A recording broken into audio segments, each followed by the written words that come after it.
This is part of the Goldeneye Ambassador program, and we are doing our first 30 minutes with Melissa Murphy this morning. So yeah, the queen of social media, and she says she's not, but she is, absolutely. I'm Ron. And we're off. Okay, 30 minutes and going. So tell us a bit about you and your journey so far. Okay, so I come from a beauty background, which led me into permanent makeup. I qualified or started training in beauty 20 years ago. And then in 2015, when I sort of felt like I'd hit the ceiling with beauty and gone as far as I could go with that, I decided to turn my hand to permanent makeup. This was based off a girl coming into one of my clinics and tattooing, and I could see what she did. And I was like, I need me a bit of that. So yeah, I would say 7 years in now. And permanent makeup is by far, it's taken over everything. There's no beauty left in my life. It's all tattooing. I'm obsessed. Oh yeah, it does. It gets to you, doesn't it? It gets under your skin. Yeah. Okay. Literally. So, yeah, totally. Yeah. But So what do you think the most memorable part of your career in the permanent makeup industry has been, I think? Okay, so for permanent makeup, I would say it's not the easiest ride. Anybody getting into permanent makeup, I would say, every single day is a learning day. And I've always been a little bit of a self-doubter. I've had imposter syndrome, which just made me work really, really hard. I trained at a time where it wasn't like it is now, and I felt like I needed to do lots more training after my training, and it gave me a really strong sense of how I felt we should be training, and that led me on to opening my own academy. So I for the last couple of years I train now. I have my own academy, and in 20 years of managing huge businesses and doing really amazing things, I would say that I'm becoming an ambassador, Debbie, are my highlights, I would say. Well, that's awesome. Yeah, I would agree. That's amazing when you get to the point that you think, I have something to give, because Really? the ripple effect we have from our job is just incredible, isn't it? Changing lives. Yeah. And I just felt like I don't believe in training and 2 minutes training in something and then 2 minutes later teaching it. I am a huge believer in really mastering that skill before you then pass on that knowledge. So it took me a while, and now, yeah, my students are like my babies. Yeah, absolutely. Well, Katie can't actually be with us today. She's emailed a question in, which is in two parts. How do you manage your time productively to treat the clients versus training the students?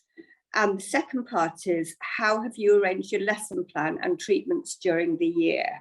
Okay, well, there's two sides to my business. There's obviously clients, and then there's training and students. Now, over the years, it's very obvious certain dips and waves and bumps come in with when treatments are really popular and when training is really popular. So I have noticed in my business, nobody's spending or investing money into their career leading up to Christmas. They will, however, have treatments, and then in January, people have had all their treatments, but they want to invest in their career. New year, new me, new career. So I have watched over my career, sort of the ebbs and flows of when it's popular.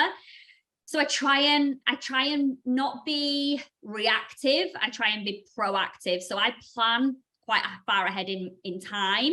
And then it's just learning how to spin plates and balance everything. My students will tell you, because I am a voice noter, I have to respond to stuff straight away. So I have a lot of students message for help and advice, and it doesn't matter where I am, bubble bath or in the car, I will try and respond to it as fast as possible, because I've got 100 things going on in my mind. So I think it's responding to stuff fast, learning how to spin the plate, and then being proactive, not reactive. Oh, I'm really quiet today, I need to do a flash sale. No, today's taken care of. We need to be thinking about next month and the month after that, so that we're not having the quiet moments. So what was the second? Oh, the lesson planning.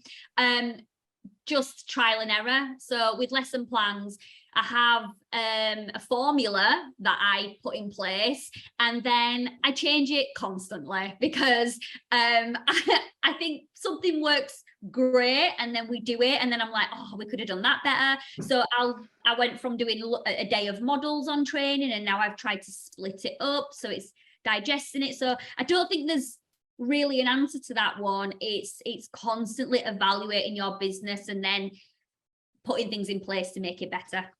Absolutely, I couldn't agree more. I mean, as a students come to train and they learn, but as a trainer, you learn with every student another way sometimes of getting the message across, which is awesome. Okay, so as a Goldeneye ambassador, what do you like most about the products and the brand? Well, I think there's really one word that kind of encapsulates it all for me, from the products, the brand, and it's trust. So I've never been let down. I've never been let down from support to healed results, just the community. Like, I feel like it's a little community, like a family actually.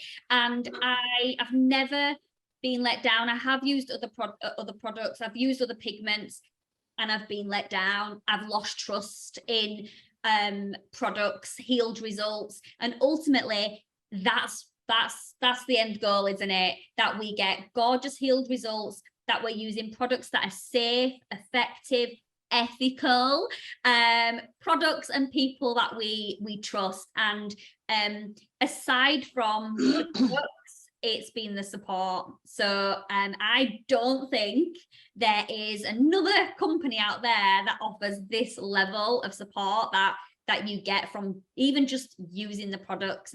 Never mind ambassadors, just using the products. The level of support is unrivaled, in my opinion. Oh, that's fabulous to hear. Absolutely fabulous. So what's your favorite treatment? Favorite treatment is lips. Lips. And I never used to like them. I shied away from lips, but I'm obsessed with lips. I think I love lips because it's creative. I think it's underestimated actually what a difference it makes. Yeah. People think eyebrows are like the main thing in terms of changing appearance, but you tattoo your lips and let me tell you, it is a game changer. I love it.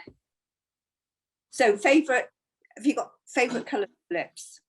Oh yeah, lollipop pink mixed with lavish lips.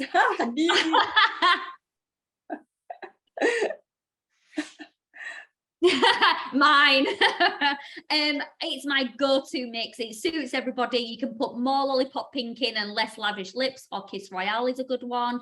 If you want it to be brighter and pinker, you can change the ratio and it seems to suit everybody. But I love the Colorescence lip pigments because again, they're true to heal and they just fly into the skin. You know, I've fought with lips for years, trying to get colour in.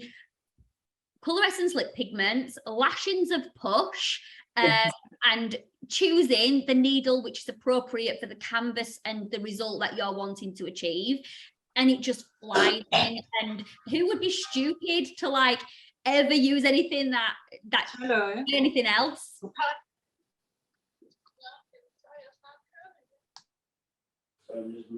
Oh, somebody. Okay. So, when it comes to lips, what would be your go-to kind of needle configurations, do you think? Yeah, so again, this is a recipe that I have been working on and I've tried every which way. I personally love a single needle larger diameter, so like a 0.35, but a single just to get that outline in. Anything smaller and I don't really get it, I work right on the tip of the needle just to get that template in. I get a really faint template in. I'm not trying to hammer it in solid, and then I'll probably switch to a 3RL, but a small diameter, 0.25, 0.22, but 3 needles to get the color in. I have, you know, I quite like chucking a Magnum in there. They're really, really nice as like the icing on the cake, just to flush over. But my go-to for lips is a single needle for outline, larger diameter, a 3RL for shading, but smaller diameter. And then when I think I'm finished, I might just play around and, you know, try some other needles. But I work very, very light, and I work in half passes. So I go from one side to the other and then move on, one side to the other and then move back. And I work in lots of half passes, light and airy. Lovely. Yeah. I think people are worried about putting an outline in because they've got images in their heads of these big, thick outlines, but they were done ago with big sort of 7 rounds, you know, and with the old permanent makeup needles that were really chunky. They weren't as round. I have to say, I quite like some of the old permanent makeup needles, especially for if people had vascular eyelids, but it's never going to leave a number one, it's never going to leave a line. It's just setting your template, isn't it, really? Yeah. If somebody wants a borderless lip, but they, you know, they've got a tricky vermilion border, or you do need to put something in there, I sometimes go in with a dry needle, pop some push on, get a template in, but without implanting pigment, and then I will literally shade right up to that outline. That line will, obviously, there's no pigment in there, it'll disappear, and you'll have that lovely sheer edge. I just love lips. Yeah, lips is lovely, and it's one of those things, isn't it, that you're not free to choose with colour for brows. You have to, you've got some set sort of parameters, haven't you, that you've got to go, you know, either the medium brown or light brown or this, that and the other, and you've got to get that colour. But you can get excited with lips, can't you? Yeah, you really can. Oh, Jasper's. What's your pre-care advice for lips? Oh, yeah. So my secret recipe is not really that secret. I think it's just common sense. But when we want the best canvas we can possibly get, and if you think about cold weather, air conditioning, our eyebrows and eyeliner is not really going to be affected by that, but our lips 100% will be. So pre-care is very, very gently exfoliate the lip a week, but not 24 hours before, because we don't want them sore. Exfoliating, you could literally do with your toothbrush, gently just desquamating those skin cells, so sloughing off those skin cells, so that when I'm tattooing in, I am not hitting a barrier. Stay hydrated. A hydrated lip is a really, really good lip to tattoo into. So drinking lots of water, moisturizing, nothing lip plumping serums. We don't want any of that. Nothing that's going to increase that vascular activity. If you have ever had cold sores before, get that medication. We don't want an outbreak. But it's all common sense, really. And then post-care is just wash them, just wipe through them, cold boiled water, and I give all my customers care from Goldeneye because it is amazing. And actually, when I had my lips tattooed, Debbie can vouch for this, I had like a dry, cracked lip leading before my appointment, which I was so annoyed about because it was going to spoil my pictures. But then I was given care and I was putting care on, and I'd had this like cracked corner of my lip for like a week or more before, couldn't get rid of it, started putting care on it 24 hours, and I'm like, this has gone. It's magic in a tube. It is magic. My little grandson, had a cracked lip, and I've been putting it on him, and it's been to tap. Right, we've got a question from Kerry. Did it take you a while to bring in clients for lips? I've noticed in my area, people who offer lips aren't too busy.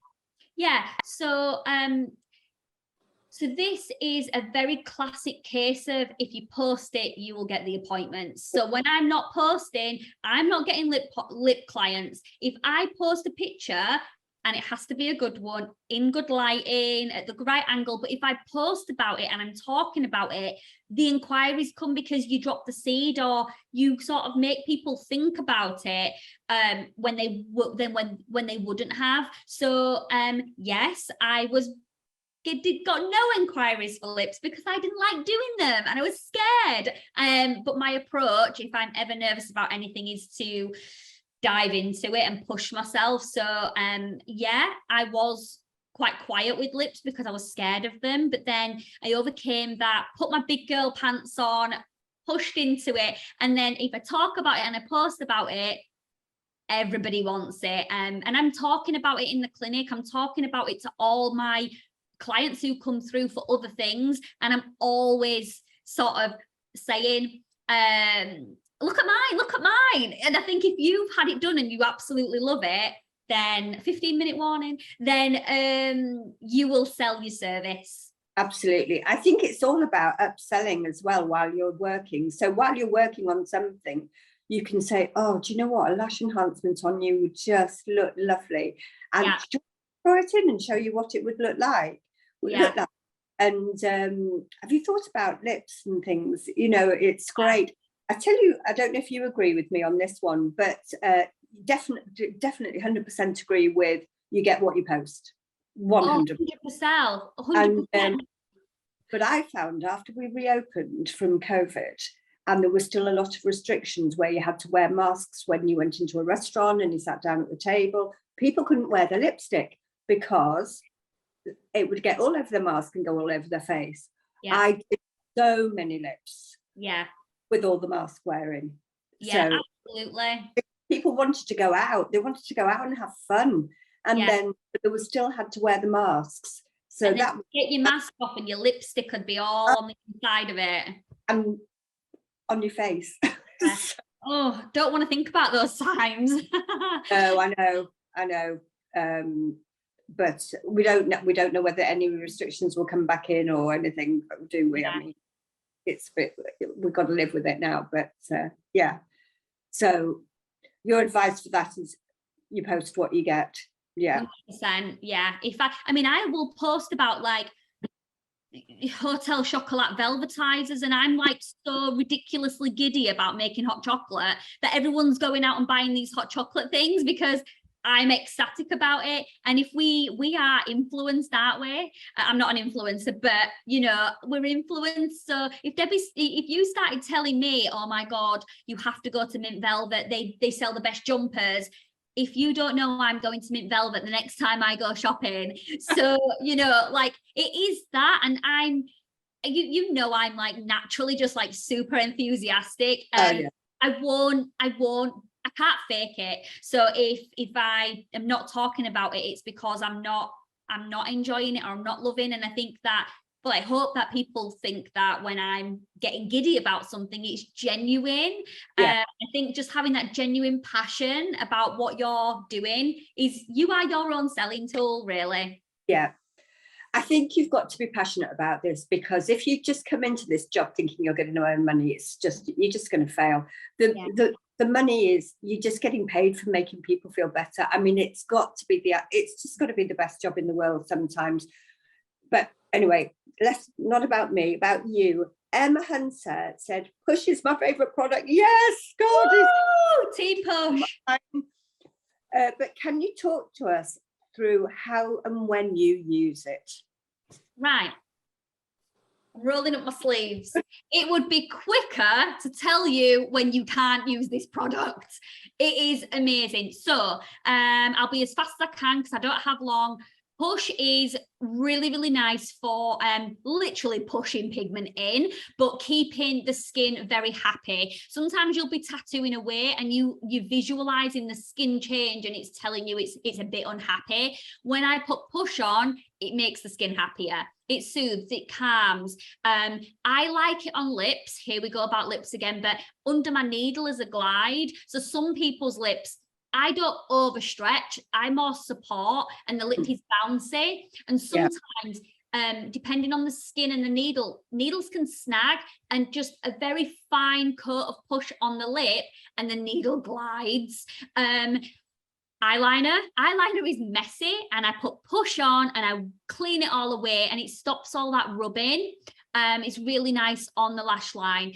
I do use it on eyebrows, but my technique is very, very light and wispy. So I would say I use it the most on lips and eyeliner. I do use it on eyebrows as well, because again, it helps me clean. Actually, with eyebrows, now I'm talking about it, I don't really numb because of push. It just has that really soothing, calming effect on the eyebrows. So I use a less numbing because of push.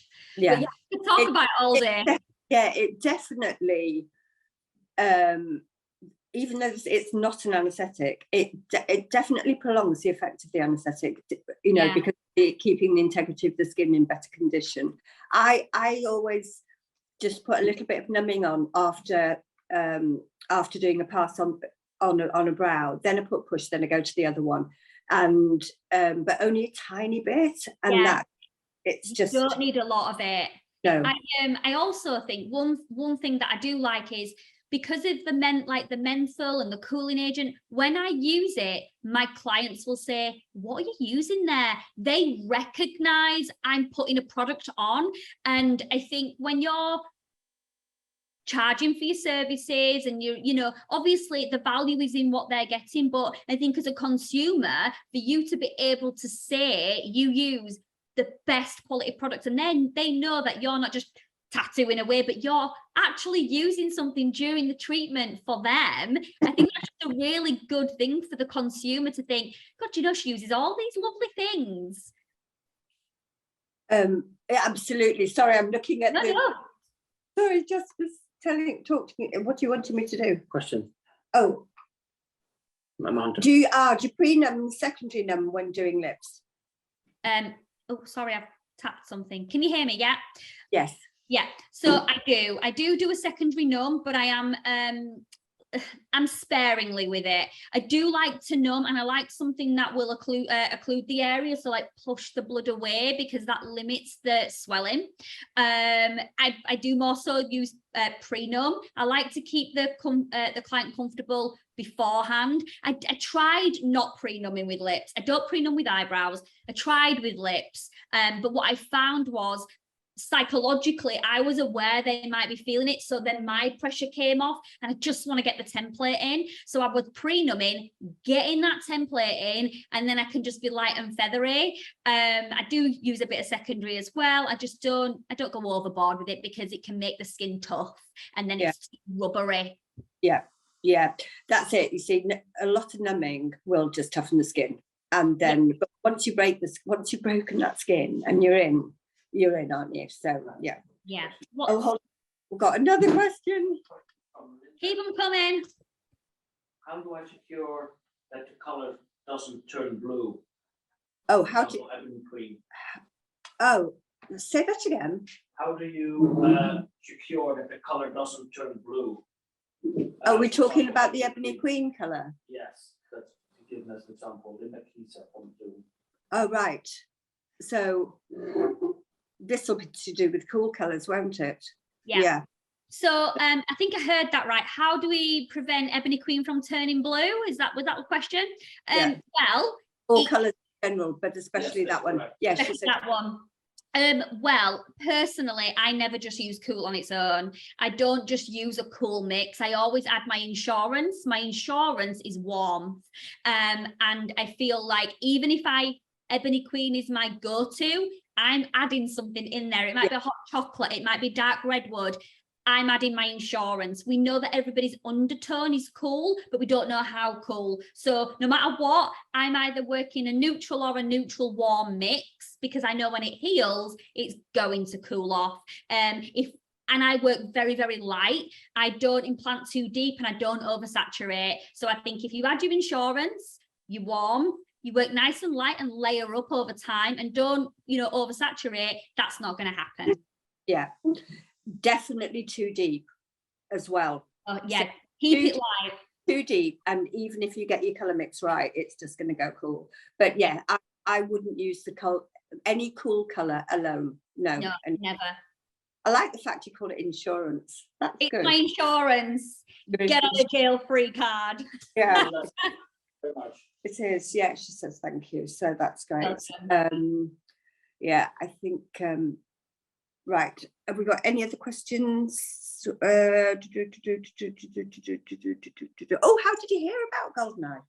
Well, Debbie, I think I may have told you this before, but back in 2018, Yeah. I went to PM UK in Nottingham, big conference, and Debbie was there doing a live demo of an eyeliner. I had the footage. I was like paparazzi. And that was when and then I sat through the awards. I think that day, Goldeneye did take home Best Machine. Oh, yeah. So from then, I was new, you know, I had only been doing it a couple of years, but was very, very blinkered with brands. So I saw Goldeneye there, saw Debbie, and then just the love for the brand has grown since. And actually it was Debbie who reached out to me to give me support, just off her own back for no good reason other than the love. And then she might have regretted it ever since, because she's not got rid of me since. Oh no, we love you. Jasper, what's your Question from Georgie. Oh, Georgie. If you had to give a beginner one tip, what would it be? That is a brilliant question, Georgie. Right, one piece of advice, it would be realistic that you will never stop learning. A foundation course is like getting you through your test. But if you want to learn special maneuvers like donuts, you're going to need more courses. So just for beginners, like Debbie said earlier, it's not just a money-making scheme, it's hard work. And just be really open to the fact that you are going to be constantly learning. I'm looking at booking more masterclasses this year, and I'm 7 years in and I still feel like a newbie. Yeah. Well, I'm 15 years and I still do I still do training. Yeah. Absolutely. Yeah. So I think did Linda say where did you train? Did that pop up? I don't know if you want to answer that or no. Where do you have training in the UK? Sorry. Oh, where do you train? Where are you? Training. Well, I'm happy to talk about that with the 3 minutes I have left. So my training academy is on the outskirts of Leeds in a lovely little village called Sherburn in Elmet. It is just strictly one-to-one. You get all of me. I don't mind teaching in groups, but my personal preference is one-to-one training because it is such a lot to go through. But yeah, I am here and up north, and I've had students travel from all over. Scarlett, she's Peterborough, Scarlett. So yeah, I've had Wales and all over the place, so it's worth traveling for. So Linda's in Denmark. I mean, Jet2 do really cheap flights, Linda, and we have Airbnb right in the village. Absolutely. And I'm happy to fly out. I'm sure we can chat. No, Denmark. I've never been to Denmark. Yeah. Isn't it? 2 minutes. 2 minutes. So I've got a tip. I know it's not about me, but I've got a tip for a beginner. Don't compare yourself to Facebook and Instagram. It's your journey. Your journey. Yeah, that's a really, really good one. I think we mentioned influencing earlier, and I now can spot the pictures, the edited pictures and things like that. But I think as a new person coming through, you'll see that image and you'll believe it's like exactly as it should be. And there's also artists who have like 15 years down the line. You're not going to be there straight away, and that's okay. You're on your journey. Oh, absolutely. Yeah, absolutely. And it's really hard. It's hard.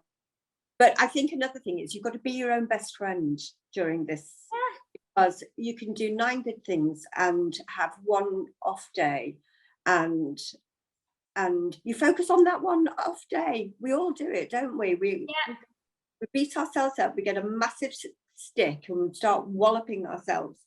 So with 1 minute left before the buzzer goes and it's going off, there will be no more. Anything else you'd like to talk about for this last minute? Me? Yes. Oh, well, yeah, I think we've covered everything really. Just, you know, believe in yourself. Just know that even people who have been doing it a long time are still learning every single day. Just because someone might be an ambassador or they might have really good photo skills does not make them any better than what you're doing right now. And yeah, we're all a family. We'll just continue to support each other. And just thank you. I've loved this. Thanks for having me. You're really welcome. That's it. You're really welcome. Right. I've got 2 minutes on mine. Can you hear it? It's half an hour on my clock. Okay, we're off. We're off. Bye.